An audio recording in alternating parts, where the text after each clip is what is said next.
We have an absolute flat as a pancake yield curve. We had that inverted yield curve of 108 basis points, 2s to 10s. That's basically completely gone. This is the classic action that one gets prior to recessions. You get a yield curve that inverts, and people talk a lot about it, and like it's very inverted, but it hangs out there for a long time. One point that I've been trying to mentor the young people in the investment business is everything takes much longer than you think it's going to. The yield curve inverts, and everybody says, oh, we're on recession watch. No, you're not. It has to be inverted for like a year and a half, but that's already happened. And then it has to de-invert, and that has now happened. We also have the unemployment rate. While low, it is now noticeably trending higher, and it's above its 12-month moving average, and it's about to go above its 3-year moving average in the first half of next year. That's very recessionary. We also have consumer confidence, and that has started to deteriorate in terms of people's view of the present, and that's starting to close the gap between the always cautious view of the future and the view of the present. These are very recessionary signals. And so I really believe that layoffs are coming. I think we've seen hours come down, we've seen hiring freezes, and now we're starting to see layoff announcements, not en masse, and not, but they're out there in financial firms and technology firms, and I believe that's going to spread. Mm-hmm. So I really believe that we're going to get this bond rally. I think the short end is going to come down, and I hope it happens sooner rather than later, because we can't afford this government that we're running at today's interest rate level. It's completely unsustainable. Really, the question there is, does the war spread more widely, and does it start to do things like affect oil prices in particular, since this is the Middle East we're talking about? The price of oil has really not reacted very much so far to this.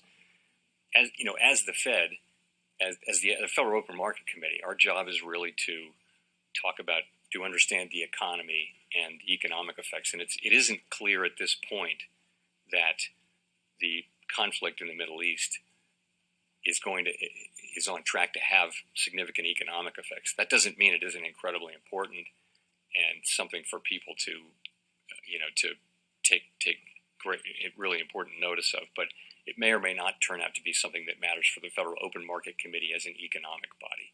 But what the Financial Stability Report does is it calls out risks, and that's what it's doing, is calling out a risk of that. And the war in Ukraine, the same. The war in Ukraine, did have immediately very significant macroeconomic implications because of the connection to commodities.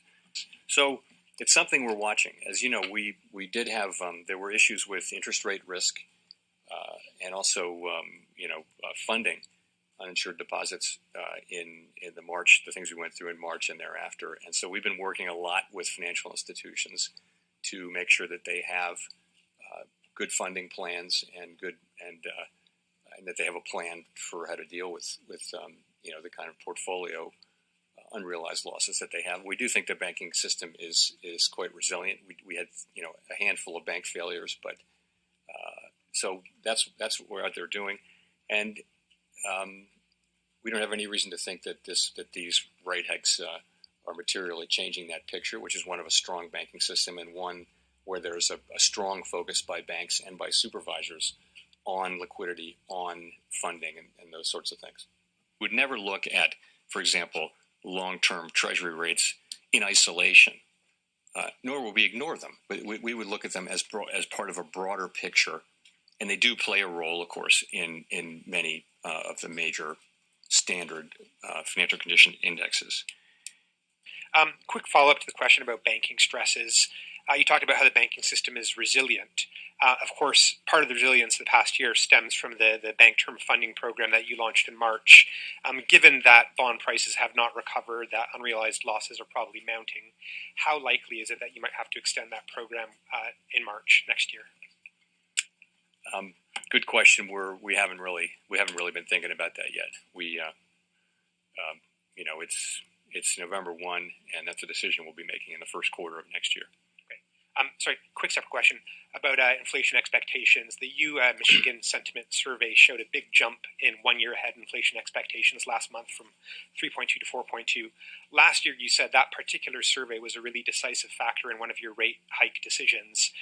If it stays elevated next time around, how big of an input will that be into your December thinking? Yeah, we look at range of things.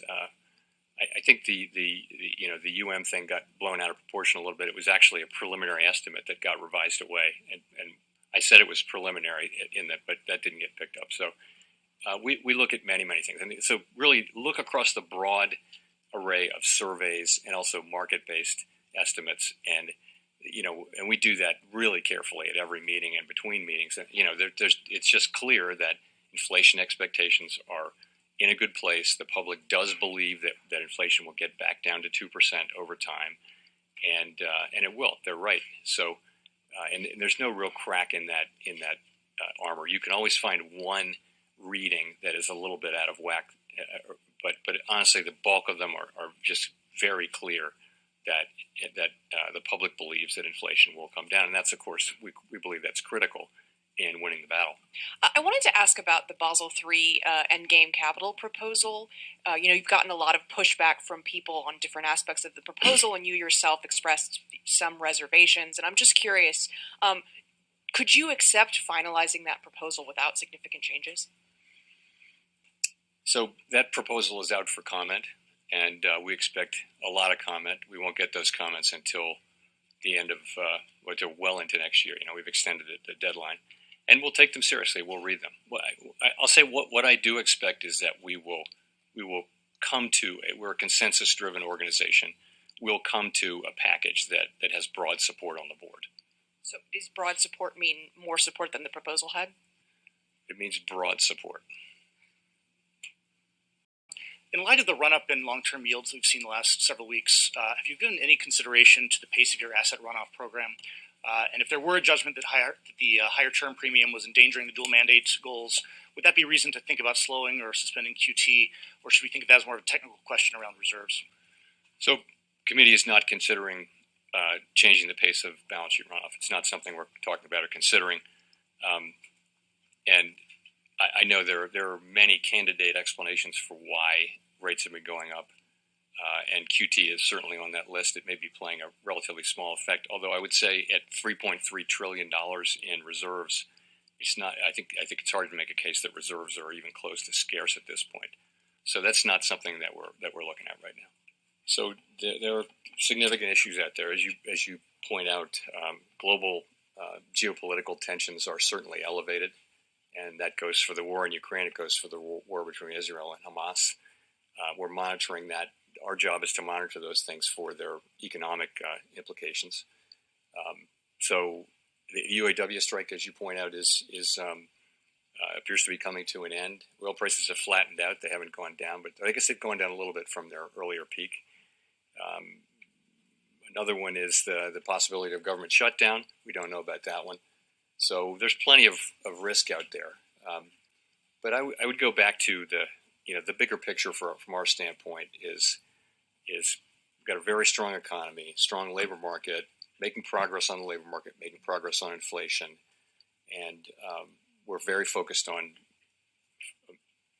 getting confident that we have achieved a stance of monetary policy that is sufficiently restrictive. That's really our focus. The language, looking at it here, in determining the extent of additional policy firming that may be appropriate to return inflation 2% over time, that's the question we're asking. So is it right to think of that as a hiking bias is still in the committee here? We haven't used that term, but it's fair to say that's the question we're asking: is should we hike more? It's not. And that is the question. And you're right that in September we wrote down one additional rate hike, but we'll write down another forecast, as in December. Effect in terms of the need to potentially again raise rates. What then is the potential impact on the trajectory of rate cuts? Could we see those maybe pulled forward or have to see more than what the September SEP indicated? So it's the fact is the committee is not thinking about rate cuts right now at all. We're not talking about rate cuts. We're still very focused on the first question, which is, have we achieved a stance of monetary policy that's sufficiently restrictive to bring inflation down to 2% over time, sustainably? That is the question we're focusing on. The next question, as you know, will be, for how long will we remain restrictive? Will policy remain restrictive? And what we said there is that we'll keep policy restrictive until we're confident that inflation is on a sustainable path down to 2%. That'll be the next question. But honestly, right now we're really tightly focused on the first question.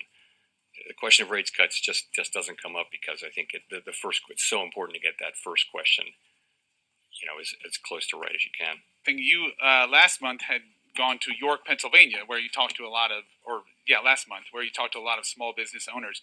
Just curious, what sentiments did you hear from them, or what did you picked up on, and was there anything that surprised you the most in terms of what they talked about?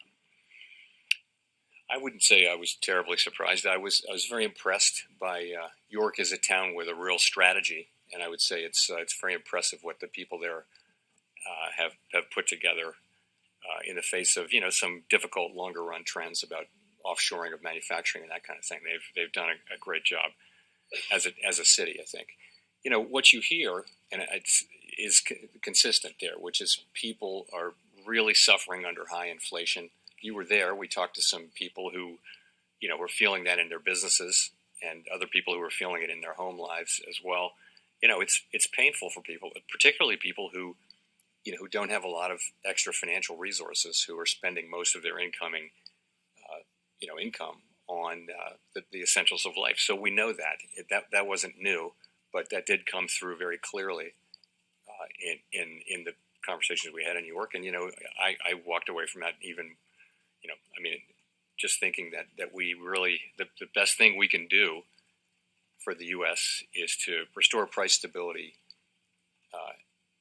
fully restore price stability, and not fail in that task, and do it as quickly as possible, but also with the least damage we can. Griggs and I remain squarely focused on our dual mandate to promote maximum employment and stable prices for the American people. We understand the hardship that high inflation is causing, and we remain strongly committed to bringing inflation back down to our 2% goal. Price stability is the responsibility of the Federal Reserve. Without price stability, the economy does not work for anyone.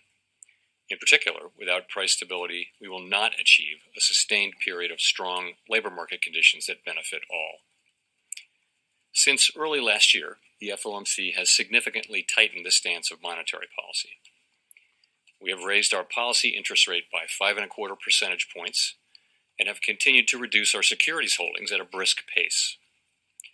The stance of policy is restrictive, meaning that tight policy is putting downward pressure on economic activity and inflation, and the full effects of our tightening have yet to be felt. Today, we decided to leave our policy interest rate unchanged and to continue to reduce our securities holdings. Given how far we have come, along with the uncertainties and risks we face, the committee is proceeding carefully. We will make decisions about the extent of additional policy firming and how long policy will remain restrictive based on the totality of the incoming data, the evolving outlook, and the balance of risks. Welcome to the Crypto Teacher. And I come back with that video just to make you think. Don't forget to like and subscribe to the channel. Support this great content by hitting the Cash App and by joining the Patreon. And we have Jeffrey Gundlach says the layoffs are coming. And guys, we know that is a fact. And we know why. Because we know the machines are about to take over. And that's the reason why Fed Jerome Powell was in the house to let us know they're not lowering rates. They're going to keep us higher for longer. Even though, guys, we know that is not true.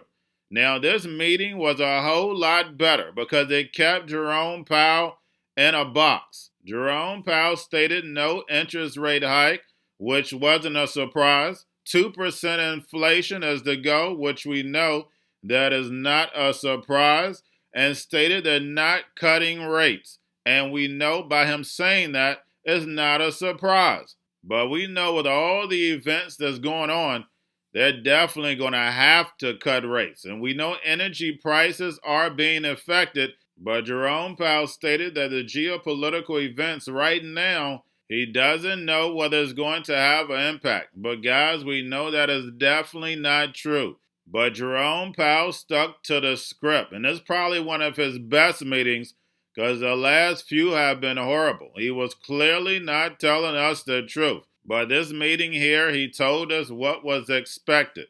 But we know, like Jeffrey Gundlach stated, if rates stay this high, it is unsustainable. It's common sense, guys. Something bad is going to happen around the corner, And it is going to stay high because nobody wants the long-term paper. They can manipulate the short end all day.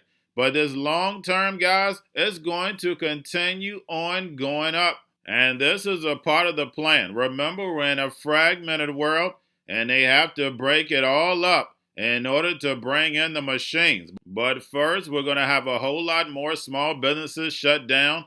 And of course, that's going to increase layoffs. And we already know the small and medium-sized banks are in trouble. And we can clearly see, and we know, the FDIC has been preparing for this for over 10 years. Now they're stacking the money for all these small and medium-sized banks that are about to fall. And remember, the crypto teacher told you, because he knows, when it comes to the NWO, it's all planned out. You have a wonderful day. Going to a different economy, and we're going to be learning more about that as we go. But clearly, we're learning that things can be done from remote locations. We're learning that technology can replace people even more than we thought. We're not going back to the same economy. We're recovering, but to a different economy, and it'll be one that is more leveraged to technology. And I worry that that is going to make it even more difficult than it was for many workers. In Silicon Valley, and my friends who work in technology know that what we did to the manufacturing workers, we are now going to do to the retail workers, the call center workers, the fast food workers, the truck drivers, and then even bookkeepers, accountants, insurance agents, lawyers, and on through the economy. So what happened to the manufacturing workers is a very clear sign. And so we'll import Chinese-based CBDC technology. So it's going to be CBDC in a box provided to you by the People's Bank of China. But every stock, every bond, every currency, every commodity, every piece of art, every private business, every piece of real estate will eventually be a token on a blockchain, an entry on a ledger, permanent and immutable. We will have truth instead of trust, and we will save over $7 trillion a year. 6 to 8% of global GDP is wasted by the friction of the trust industry that's necessary when you have dual entry accounting. With triple entry accounting, which is what a blockchain is, we get rid of all of that friction. It's a beautiful future. Like what you see in China and their social credit scoring systems, right? If we get identity wrong, it could be a tool to enslave humanity. And if we get it right, it could be a tool to liberate humanity. And as an American, I'm obviously rooting for the one that's on the side of freedom. Bitcoin is an international asset. And also, I do believe the role of crypto is it's digitizing gold. I actually believe this technology is going to be very important. Look at it. We have been part of a huge revolution in investing through ETFs. We believe that ETFs will be changing the whole way we invest. Many people still use it as a means, people are investing it for indexing. No, the majority of people who are putting money in in ETFs are active investors that are buying exposure. The entire bond market is being transformed as we talk right now. I believe the next generation for markets, the next generation for securities will be tokenization of securities. And if we could have that distributed ledger that we know every beneficial owner, every beneficial seller, we all have our code of who's buying, who's selling, instantaneous settlement.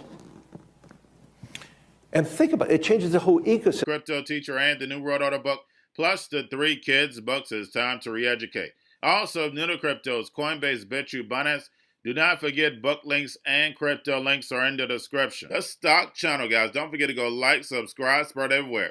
You have your Kobo, your chip stocks, your banking, your gaming. While everybody's sitting at home, get on stocks, the Seaver, the biotech stocks. And while everybody's at home wishing they were still getting that free money, what are they doing? Drinking and smoking weed. Don't forget about those stocks, and you have a wonderful day. The most powerful person in the world is the storyteller. The storyteller sets the vision, values, and agenda of an entire generation to come. Steve Jobs. And guys, I truly believe in this. When you look at the New World Order, they're the storytellers. And that's the reason why I wrote my New World Order book. But guys, now it's time to change the current generation. And I wrote 3 kids books. You know, I love the Trinity because I understand the power that's in it. So I have 3 books. We have an opportunity to change the generation, to educate, not just me, but I want to show you that I take action on a daily basis. And I want you to take action on a daily basis. Whether it's your job, whether it's in your community, we have an opportunity right now to educate the masses. I posted this on my Twitter account. Please share, but this is a short clip of the 3 books. There's going to be a clothing line and action figures. Please get these books for your kids, nephews, cousins, friends, so therefore we can start the re-education now. Because as we see, the 4th Industrial Revolution foundation is definitely here. Robots, algorithms, drones, taking humanity out the picture. We have to re-educate. But let's get into the video. Part 1. King Joshua and Grandma Tam save the village. Part 2. King Joshua and Grandma Tam save New York. From COVID-33. Part 3. King Joshua and Grandma Tam goes to China. It's mandatory to get part 1, part 2, and part 3 of this series. It's time to re-educate Generation Z.